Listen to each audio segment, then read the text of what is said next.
Hello friends, good morning. Welcome back to Manju ತ್ರಿಶೋ blogs.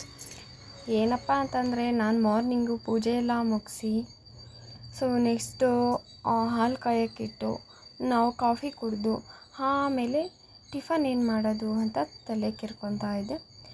ನಾನು ಬ್ರೇಕ್ಫಾಸ್ಟ್ಗೆ ನಾನು ಪಲಾವ್ ಮಾಡಿಕೊಂಡೆ. ಪಲಾವ್ ಅಂತೂ ಸೂಪರಾಗಿತ್ತು. ನಾನು ವೀಡಿಯೋ ಮಾಡೋದೇ ಮರೆತುಬಿಟ್ಟೆ, ಪಲಾವ್ ಒಗ್ಗರಣೆ ಎಲ್ಲ ಹಾಕೋದು. ನೆಕ್ಸ್ಟ್ ನಾನು ಮಧ್ಯಾಹ್ನಕ್ಕೆ ಬಸ್ಸಾರು ಮುದ್ದೆ ರೆಡಿ ಮಾಡ್ಕೊತಾ ಇದ್ದೀನಿ. ಬನ್ನಿ ಇದರ ರೆಸಿಪಿ ನೋಡೋಣ. ಯಾರ್ಯಾರೇನು ನನ್ನ ಚಾನಲ್ನ ಸಬ್ಸ್ಕ್ರೈಬ್ ಮಾಡಿಲ್ವೋ ಪ್ಲೀಸ್ ನನ್ನ ಚಾನಲ್ನ ಸಬ್ಸ್ಕ್ರೈಬ್ ಮಾಡಿ. ಬನ್ನಿ ಗಾಯ್ಸ್, ನಾನಿಲ್ಲಿ ಮೊಳಕೆ ಹುರುಳಿಕಾಳು ಸೊಪ್ಪು ಸೇರಿಸಿ ನಾನು ಇಲ್ಲಿ ಬಸ್ಸಾರು ಮಾಡ್ತಾಯಿದ್ದೀನಿ. ಫಸ್ಟ್ ನಾನು ಮೊಳಕೆ ಹುರುಳಿಕಾಳು ಸೊಪ್ಪನ್ನ ನೀಟಾಗಿ ಹೆಚ್ಚಿಬಿಟ್ಟು ನಾನು ನೀಟಾಗಿ ಬೇಯಿಸ್ಕೊಂಡಿದ್ದೀನಿ. ನಾನಿಲ್ಲಿ ಕುಕ್ಕರಲ್ಲಿ ಬೇಯಿಸ್ಕೊಂಡಿದ್ದೀನಿ. ಇದಕ್ಕೆ ಬೇಕಾಗಿರುವ ಸಾಮಗ್ರಿಗಳು ಬಂದುಬಿಟ್ಟು ಒಣಗಿರೋ ಮೆಣಸಿನ್ಕಾಯಿ ತೊಗೊಂಡಿದ್ದೀನಿ, 4 ಈರುಳ್ಳಿ ತೊಗೊಂಡಿದ್ದೀನಿ, 2 ಗಡ್ಡೆ ಬೆಳ್ಳುಳ್ಳಿ ತೊಗೊಂಡಿದ್ದೀನಿ, ಹುಣಸೆಹಣ್ಣು, ಹಸಿರು ಮೆಣಸಿನ್ಕಾಯಿ ಸೊಪ್ಪು ಒಗ್ಗರಣೆಗೆ ತೊಗೊಂಡಿದ್ದೀನಿ, ಕಾಯಿ ಆ್ಯಂಡ್ ಜೀರಿಗೆ. ಇಲ್ಲಿ ನಾನು ಎಲ್ಲ ಒಂದೊಂದಾಗಿ ಫ್ರೈ ಮಾಡ್ಕೊತೀನಿ.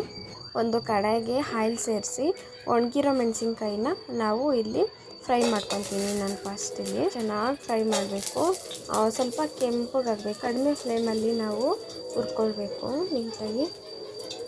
ನಾನಿಲ್ಲಿ ಹುರಿತಾ ಇದ್ದೀನಿ, ನೋಡ್ತಾ ಇರ್ಬೋದು. ನಾನು ನಿಧಾನಕ್ಕೆ ಫ್ರೈ ಮಾಡ್ತಾ ಇದ್ದೀನಿ. ನಾವಿಲ್ಲಿ ಮೆಣಸಿನ್ಕಾಯಿ, ಈರುಳ್ಳಿ, ಬೆಳ್ಳುಳ್ಳಿ, ಜೀರಿಗೆ ಇಷ್ಟು ಮಾತ್ರ ಫ್ರೈ ಮಾಡಬೇಕು. ಮೆಣಸಿನ್ಕಾಯಿ ಫ್ರೈ ಆಯಿತು, ಅದನ್ನು ನಾನು ಜಾರ್ಗೆ ಹಾಕ್ತಾಯಿದ್ದೀನಿ. ನೆಕ್ಸ್ಟು ಈರುಳ್ಳಿ, ಬೆಳ್ಳುಳ್ಳಿ ನಾನು ಸೇರಿಸ್ಕೊಳ್ತಾ ಇದ್ದೀನಿ. ಇದನ್ನು ಕೂಡ ರೆಡ್ ಕಲರ್ ಬರೋ ಥರ ಕಡಿಮೆ ಫ್ಲೇಮಲ್ಲಿ ನಾವು ಚೆನ್ನಾಗಿ ಫ್ರೈ ಮಾಡ್ಕೋಬೇಕು. ನೆಕ್ಸ್ಟು ಇಲ್ಲಿ ಒಂದು ಜೀರಿಗೆ ಸೇರಿಸ್ಕೊತಾ ಇದ್ದೀನಿ. ಇದನ್ನು ಕೂಡ ನಾನು ಚೆನ್ನಾಗಿ ಫ್ರೈ ಮಾಡಿಬಿಟ್ಟು ಜಾರಿಗೆ ಹಾಕ್ಕೊತೀನಿ.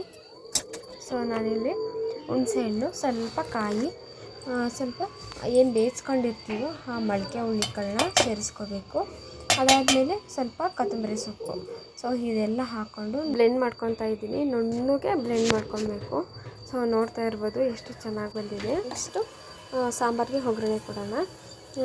ಇಲ್ಲಿ ಒಂದು ಪಾತ್ರೆಗೆ ನಾನು ಸ್ವಲ್ಪ ಆಯಿಲ್ ಸೇರಿಸಿ, ಸ್ವಲ್ಪ ಕರಿಬೇವಿನ ಸೊಪ್ಪು, ಸಾಸಿವೆ ಸೇರಿಸಿ, ನೆಕ್ಸ್ಟು ಈರುಳ್ಳಿ ಸೇರಿಸ್ಕೊಂಡು ಸ್ವಲ್ಪ ರೆಡ್ ಕಲರ್ ಬರೋ ಥರ ಫ್ರೈ ಮಾಡಿಕೊಂಡು ಆಮೇಲೆ ರುಬ್ಬಿರುವಂತಹ ಮಸಾಲನ ಸೇರಿಸ್ಕೋಬೇಕು.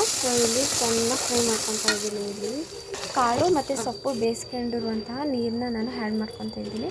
ರುಚಿಗೆ ತಕ್ಕಷ್ಟು ಉಪ್ಪು ಸೇರಿಸ್ಕೊಂಡು ಇಲ್ಲಿ ಲಾಸ್ಟಲ್ಲಿ ಕಾಯಿನ ಆ್ಯಡ್ ಮಾಡಬೇಕು. ಎಕ್ಸ್ಟ್ರಾ ಕಾಯಿ ತುರಿನ ಆ್ಯಡ್ ಮಾಡಬೇಕು. ತುಂಬ ಚೆನ್ನಾಗಿರುತ್ತೆ, ತುಂಬ ಟೇಸ್ಟಿಯಾಗಿರುತ್ತೆ, ಸ್ವಲ್ಪ ಗಟ್ಟಿನೂ ಬರುತ್ತೆ ಸಾಂಬಾರು. ನಾನಿಲ್ಲಿ ಕಾಳು ಕೂಡ ಒಗ್ಗರಣೆ ಮಾಡಿಕೊಂಡೆ ಮತ್ತು ಮುದ್ದೆ ಮಾಡ್ಕೊಳ್ಳೋಣ ಅಂತ ನಾನು 2 ಮುದ್ದೆ ಮಾತ್ರ ಮಾಡ್ತಾ ಇರೋದು. ಇಲ್ಲಿ ನೀರಿಗೆ ಸ್ವಲ್ಪ ಹಸಿರು ಸೇರಿಸ್ಕೊಂಡು ಕಂಪ್ಲೀಟ್ ಮಿಕ್ಸ್ ಮಾಡ್ಕೋಬೇಕು.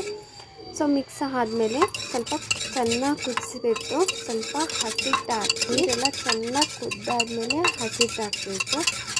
ಆಮೇಲೆ ಒಂದು 5 ನಿಮಿಷ ಚೆನ್ನಾಗಿ ಕುದಿಸ್ಬೇಕು. ಸೂಪರಾಗಿರುತ್ತೆ ಮುದ್ದೆ ಮಾತ್ರ. ಇಲ್ಲಿ ಮುದ್ದೆ ಮತ್ತು ಸಾಂಬಾರು ರೆಡಿ ಆಯಿತು. ಸಖತ್ತಾಗಿದೆ ಟೇಸ್ಟ್ ಮಾತ್ರ. ನೀವು ಕೂಡ ನಿಮ್ಮ ಮನೆಯಲ್ಲಿ ಟ್ರೈ ಮಾಡಿ, ಹೇಗಿತ್ತು ಅಂತ ಕಮೆಂಟ್ ಮಾಡಿ. Thank you for watching.